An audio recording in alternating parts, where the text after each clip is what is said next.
She said, this is not about a poltergeist, not about a phantom that glows. Matapos ang pagpaplano, sinimulan ang mga paghahanda.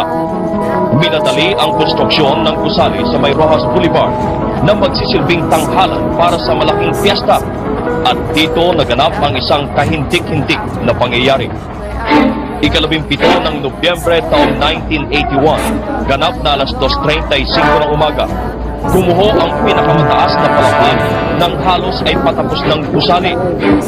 Halos madurog lahat ang gawang natapos hanggang sa ikalawang palapag at kasamang nadaganan ng naturang pagbagsak ay ang kung ilang mga manggagawang patuloy sa kanilang gawain kahit gabi na. So ang plan, kahit nag-stroll lang tayo dun, makakuha lang yung vibe dyan sa... ano ba to?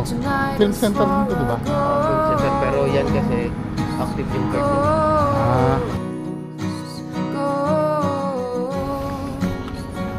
Paano yung may flashlight ka ba?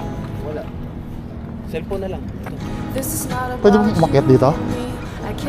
Ikaw nga muna. 1908 November 17, 1981, a scaffolding collapse during construction. At least 169 workers daw na nahulog.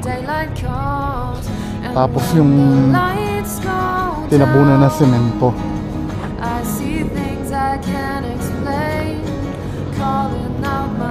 Mukhang naging active siya, no?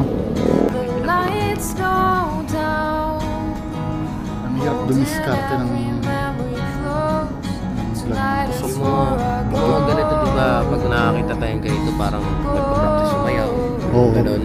Pero, madilim eh. Ano nga ako eh, natatakot nga ako magbukas yung flashlight eh. Hindi tayo makakaporma kasi nakakatakot yung mga nandito.